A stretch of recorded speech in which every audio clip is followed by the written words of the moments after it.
بسم الله الحمد لله وصلى اللهم على نبينا محمد وعلى آله وصحبه وسلم وعن أوان يكسن داوديال ميل والبو آجوكتان halkani waa channelkiinii bulsho midaysan aalana uu idin la socodsiiyo aniga oo ah walaalkiin ibnu Umar maanta waxaan rabnaa inaan ka hadalno xadiis nabi Muhammad sallallahu rabbi wa salamuhu alayhi uu noo sheegay xadiiskaasoo bishaara ah intaan ku hormarin xadiiska waxaan rabaa inaan idin dhaho aad ayad u mahadsantihiin ku soo dhawaada mar kale iyo channelkiinii bulsho midaysan alaba mar walba waxaan isu soo gudbinaa khayrka iyo wanaaga sida darteed haddii aad hore noola socotay halkani waa channelkaagii soo dhawow haddii aad nagu cusub tahayna sidoo kale soo dhawow saarna channelka subscribe iyo like labadaba si gambaleelkana wali u furo mar walbo aan soo gelino video khayrka iyo wanaaga iyo walaaltinimada baan always isu soo gudbinaa iyo isjacaylka dhaxdayada ah sida darteed furo gambaleelka si mar walbo videoga aan soo gelino uu ku soo gaaro aan u guda galo marka maanta xadiiska aan idin la jeclaaday inaan idin soo gudbiyo waxa la isku sheego waxa ugu khayr badan hadalkii Allah subhanahu wa ta'ala iyo hadalka nabi Muhammad salawatu rabbi wa salamuhu alayhi maanta marka xadiiska noo hayo waa runtii xadiis cajiib badan xadiis aad u qiimo badan nabiga salawatu rabbi wa salamuhu alayhi ayaa noo sheegay oo noo tilmaamay ma jeceshahay walaal ama walaashay ama walaalkayo ma jeceshahay maalinta qiyaamaha markii la gaaro in Allah subhanahu wa ta'ala uu ku soo saaro wajigaaga oo aad u nuuraya aad u dhalaalaya ma jeceshahay maalinta qiyaamo dadku ay tagtaagan yihiin in adiga lagu fariisiyo cajiib ma aha kali in lagu fariisiyo kuraas ka samaysan lu'lu aad u qurux badan in lagu fariisiyo haddii ay jawaabtaadu tahay ha waan ogahay inay jawaabtaadu tahay ha sababtoo ah anigu waan jeclahay qof walbana wuu jecel yahay sida darteed baan u jeclaystay marka inaan idin soo gudbiyo xadiiskan aadka u qiimaha badan leh xadiiska sidan ayuu u dhacaya intaan xadiiska guda gelin ka hor nin nabiga ayaa ka sheekeeyay maalin maalmaha kamid ah oo wuxuu yiri dad baa jira qiyaamaha ilaahay uu soo saari doono oo kuraas lu'lu ah ku fadhiya wajigoodana uu aad u nuurayo nin acraabi ayaa weydiiyay marka rasuulkii Allah noo sheeg inta uu la yaabay dadkaas manzilka ilaahay tabaaraka wa ta'ala uu siiyay iyo wanaaga sida darteed xadiiskii aan bilaabano nabiga salawatu rabbi wa salamuhu alayhi wuxuu leeyahay la yab'athanna allaha yawm alqiyamati aqwam fi wujuhihim nur yaqbituhum an-nas laysu bil anbiya'i wala bish-shuhada fajatha al-a'rabi ala rukbatayhi wa qala hulluhum lana na'rifu ya rasul Allah قال صلى الله عليه وسلم هم المتحابون في الله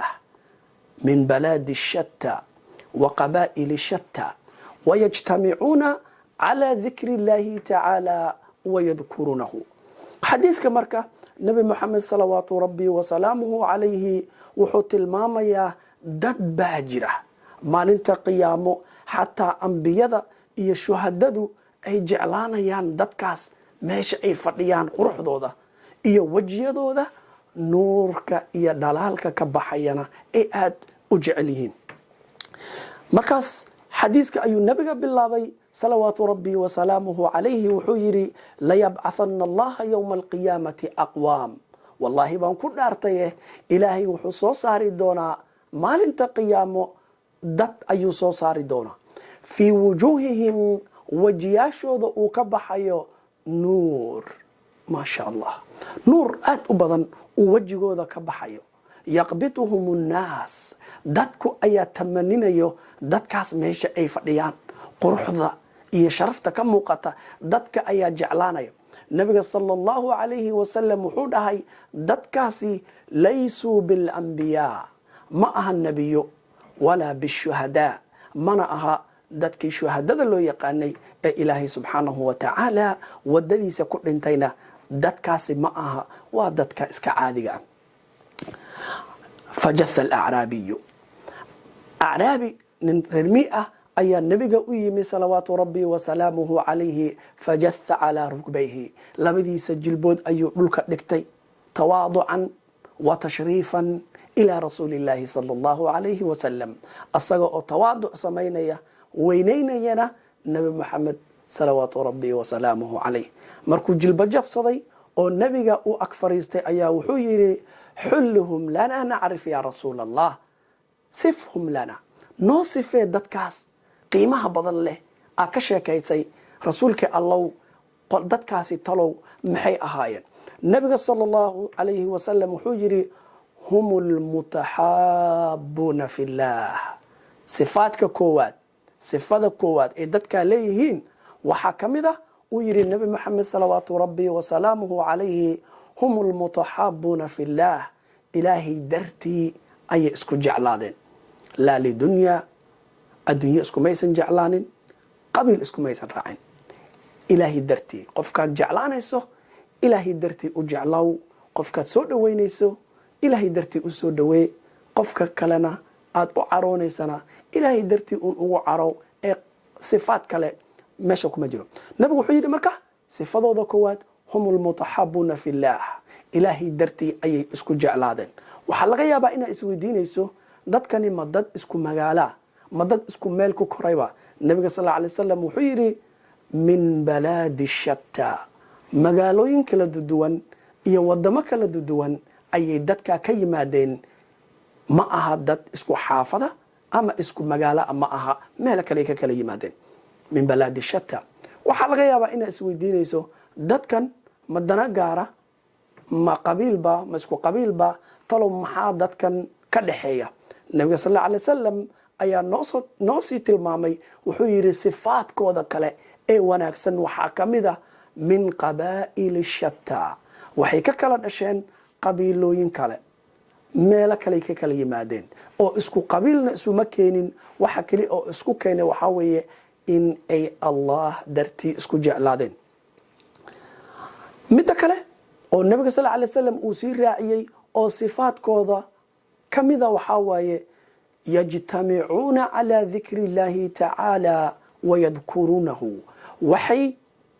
ku kulmeen ilaahay subxaanahu wa tacaala xuskiisa iyo dikrigiisa, yadkuruunahu, ayaga oo ilaahay subxaanahu wa tacaala xusaaya. sida nabiga sal alay wasalam uu tilmaamay, mathalu aladii yadkuru rabbahu waladii laa yadkuruhu kamathali lxayi walmeyd, qofka ilaahay subxaanahu wa tacaala xusa iyo qofkaanan xusaynin wuxuu la mid yahay mid nool iyo mid dhintay. haba socdo, haba isku tiriyo inuu nool yahay, laakiin meesha laga nool yahay waa qalbiga iyo ruuxda. ruuxda ilaahay xusta ee dikrigiisa badisa iyo ruuxda kale isku mid ma aha. sifaadkaas ayay leeyihiin. haddaad rabto dadkaas inaad ka mid noqotid, ilaahay dartii wax u jeclow. haddaad rabto sifaadkaas inaad ka mid noqotid dadkaas maalinta nuurka wejigooda aadka u badan uu ka baxayo, ilaahay dartii wax u jeclow. qabiilka, qabyaalada, sida qabyaalada meel iska dhig, ilaahay dartiis u soo dhoweyso. haddaad rabto inaad dadkaas maalinta qiyaamo aad ka mid noqotidna, waxaad samaysaa dikriga ilaahay subxaanahu wa tacaala, dadka sameeya ka qaybgal oona jeclow, khayrka iyo wanaagana sii faafi. maadaama bishii rabadaan aan ku guda jirno oo bishii rabadaan khayrka badneed aan galnay oo barakaysnayd, mar walba waxaan isku dayaynaa biidni illaahi tacaala inaan idiin soo gudbinno khayrka iyo wanaaga. fadlan haddii khayrkan iyo wanaagan uu ku soo gaaray oo aad daawatay, sida uu mar walba kuu soo gaaro, saar subscribe, asxaabtaadana la wadaag, like-na saar. sidoo kale sii faafi khayrka, si adigana bisha ramadaan aad u hesho ajarkan aadka u faraha badan inaad hesho. naftayda iyo naftiinaba waxaan u dadaarmayaa in aan ka faa'iidaysano bisha ramadaan ee noo dhalatay oo aan ku guda jirno, oo ilaahay subxaanahu wa tacaala uuna soo gaarsiiyey. ilaa kulantideenna kale ee soo socota, waxaan idinkaga tegayaa oo aan idin leeyahay waan idin jeclahay dhammaantiin, qalbigaygana waxaad ku leedihiin boos. ilaahay subxaanahu wa tacaala ayaan waxaan weydiisanaynaa kulligeen in uu bishan khayr ka badan noogu dhammeeyo farxad iyo khayr iyo wanaag. intaas ayaan kusoo gabagabaynayaa. assalaamu calaykum waraxmat ullaahi tacaala wabarakaatuh.